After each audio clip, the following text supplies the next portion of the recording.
Good afternoon, everyone. Since I could not present in class, so I'm recording this presentation for you all. My transportation presentation topic was solution for traffic congestion. Mm, and next slide, let's see. Okay.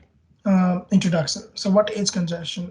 Being congested, I guess, and too much of anything is known as congestion, right? It can happen anywhere. It can happen in industries like Amazon, where the goods are too much congested when they are not like properly moving in a conveyor belt, or similarly in traffic, if there is too much vehicle than the capacity, or if there is something like construction and that is obstructing the traffic, then the congestion happens, and too much of vehicle is known as congestion. And the congestion is characterized by slower speed, a longer trip, and increased in vehicular queuing. So that means if you see slower speed while driving, or if you have, let's say, the longer trip means a longer travel time, that it takes more time to travel to the same spot, like compared to the last time, or maybe increase in vehicular queuing. That means there is a long queue of vehicle, and jamming is known as a congestion. So is congestion getting worse? Okay, yes, congestion is getting worse day by day. More travel because more people are driving, and more people because driving is more convenient, and they are driving a lot. So because of that, more travel time. Congestion is the consequences is that more travel time. We need more time to go to the same place. And compared to last 20 year, vehicle travel increased by 20%. That means the amount of total number of vehicle increased by 20%, but the road miles only increased 1%. That means the capacity has not been increased that much to accommodate all those vehicles that has been increasing. So as you can see in the graph below that, the congestion is always increasing since 1982, and it is getting worse, and it is a concern for urban transportation planner. First solution. So there needs to be solution, right? So I have three different solution, and I'm going to talk about them like one at a time. Let's talk about first solution: increasing more capacity for highway transit and railroads. So in order to have less congestion, it is very understood that you just need to increase the capacity. Like if you increase the number of highways, number of adding more lanes, adding managed lanes, adding HOV lanes, high occupancy vehicle lanes, and removing bottleneck, and also increasing freight rail to reduce the truck. So we know that there's a lot of truck traveling these days, the freight truck, and instead of having a lot of trucks, we can also increase freight rail system, or make our freight rail system more efficient. That way the trucks in the road network and an actual road will decrease, and it will eventually decrease congestion. Removing bottlenecks, as you can see in the figure, this is bottleneck. So bottleneck means that if there is a certain drop in capacity because of which vehicles see slowed, or see queuing, or slower downs, or reduce in speed, and those kind of places are called bottleneck.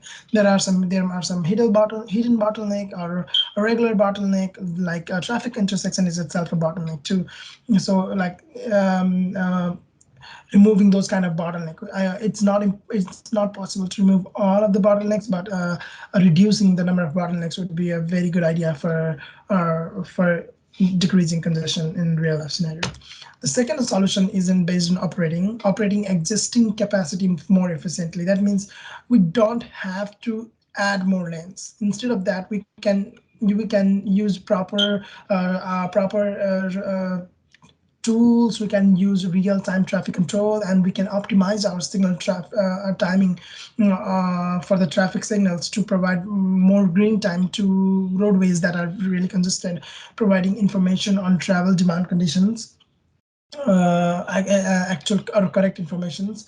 And reversible commuter lanes. As you can see that there is a reversible commuter lanes in our Division Street near Arlington that helps us to really reduce the traffic congestion, because that lane can be reversed, and that lane can be used depending on which side or which direction the traffic is higher. Maybe during the morning time, since it's a peak hour, or more student travel towards the school, so the westbound can be allowed. The lane can be made westbound, and while around evening peak hour, we can change the direction and make it to the eastbound. That way, the lanes are managed. And similarly, we can do that same thing because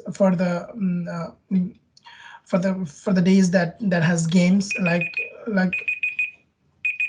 like the game, whenever there is a game or in AT&T Stadium, they do the same thing. So this is how maybe we can maybe we can maintain or manage congestion in urban areas.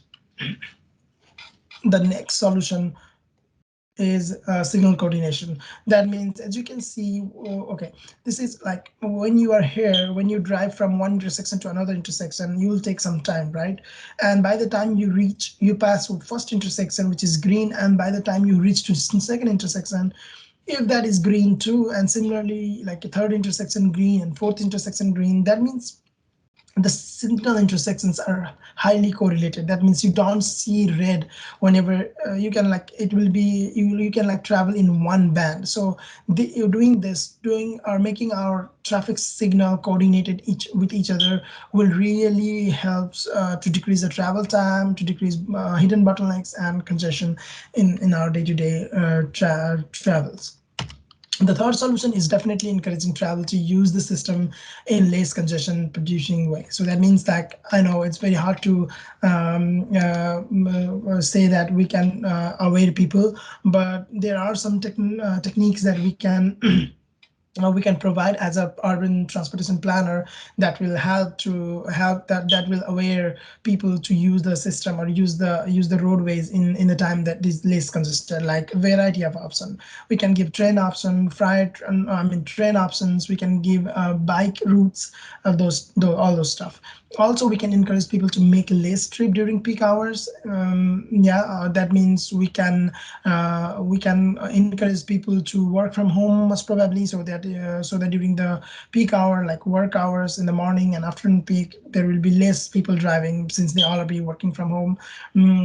Encouraging ride sharing and transit. Definitely, ride sharing and transit is one of the best and the most efficient way of increasing capacity and reducing congestions. Bikeways and other strategies that promote non-motorized vehicles. Yeah, we can promote bike lanes. We can promote bike rides a lot. Doing all of these can definitely helps us to reduce congestions. Also, encouraging people to make less trip during peak hours can mean that, like, let's say if you're driving in peak hour, then if you are in a managed lane, then you might be charged a little higher than if you are driving in like a regular off-peak hours. So, if people see that they are charged less while driving in off-peak hour, then they might encourage themselves to travel during the less peak hour or off-peak hour time.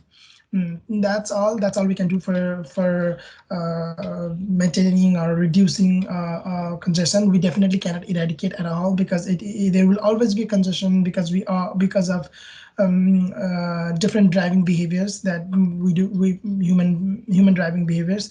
And yes, we can definitely manage our congestion. And that's all. Thank you.